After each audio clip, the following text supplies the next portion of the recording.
Gini, ada sebuah pertanyaan buat kamu, bahwa ketika ada lalat masuk dalam minuman kamu minum atau kau buang? Udah. Jawab dengan jujur. Udah. Lalat dari klik masuk di dalam gelasmu, kau minum atau kau buang? Dibuang. Boleh bisa diminum bila dicelupkan keduanya. Kok ketawa?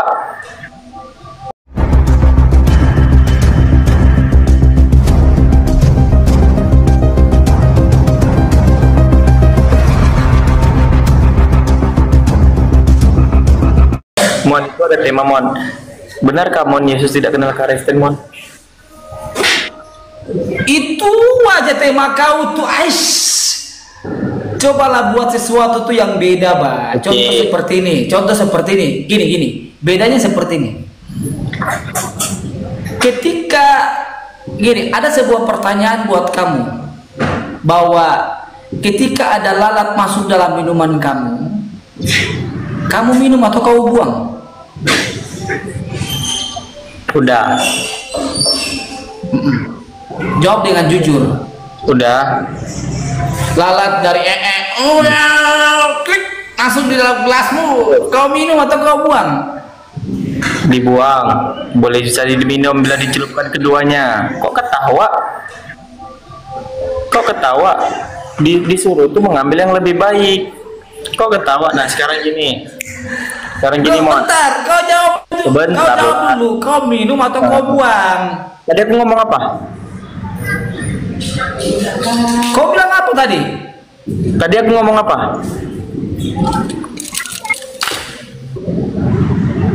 Enggak, tadi aku ngomong apa kalau kau dengar tadi? Mulai panik dia, ada kawannya, alasan.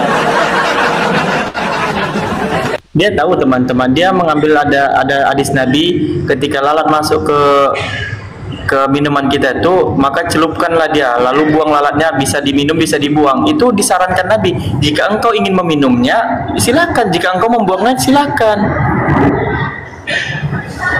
Dia takut mau kutanya. Pertanyaan aku simpel, Mon. Pertanyaan aku sangat simpel.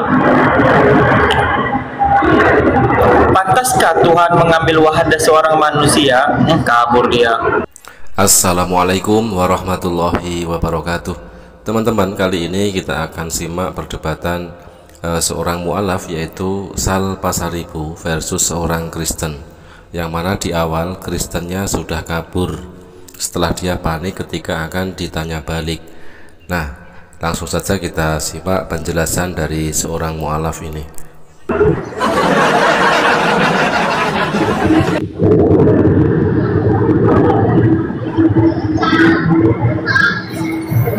Iya, ada penelitiannya juga di sayap kanan di sayap kanan lalat itu ada mengandung daripada penghilangkan daripada bakterinya, begitulah, kumannya.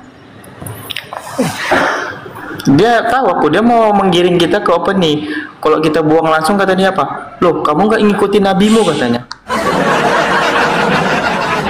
Itu menjelaskan, maka tenggelamkan alat tersebut. Jika engkau meminumnya silakan, jika engkau membuangnya silakan. Begitu.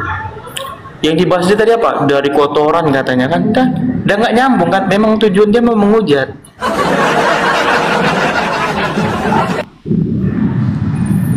Tapi kalau pertanyaan aku nggak gampang. Di mana bentuk kekuasaan Tuhan jika malaikatnya aja ketika mengambil rupa manusia itu dengan secara utuh, dengan secara langsung, terus kekuasaan Tuhannya di mana ketika dia mendampakkan diri manusia itu berdasarkan daripada kelahiran?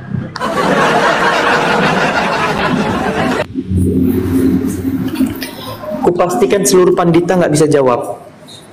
Apa katanya? Langsung katanya, itu sudah ketentuan. Itu sudah nubuatan.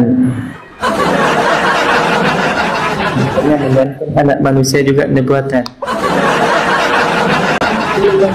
Anak manusia nggak ada, tapi berdasarkan daripada peristiwa.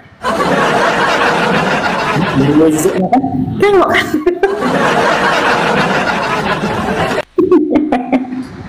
Kenapa nggak kalian tuankan aja Adam? Mujizatnya dia tidak dilahirkan oleh laki-laki atau perempuan. Kenapa nggak kau tuankan aja Hawa? Mujizatnya dia tidak dilahirkan oleh laki-laki atau perempuan.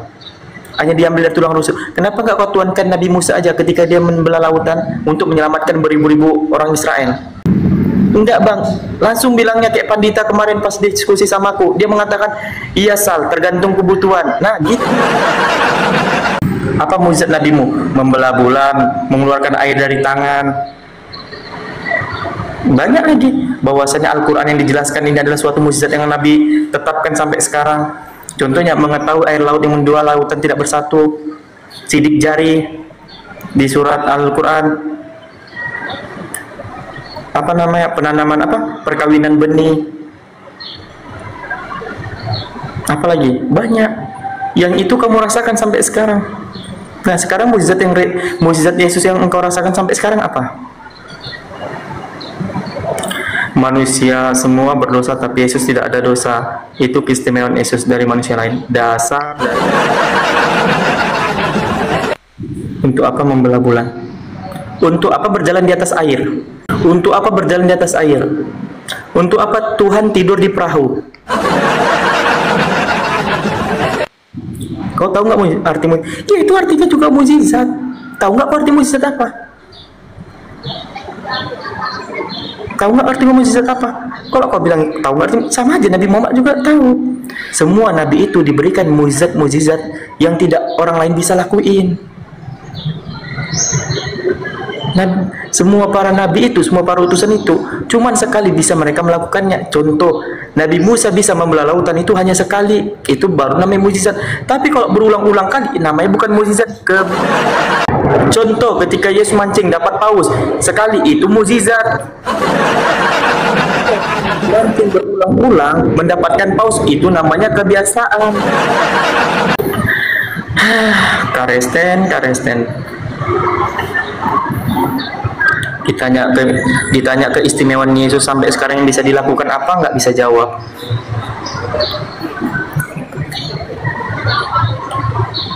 Masuk buku rum Edis, tunjukkan apa mujizat Nabi.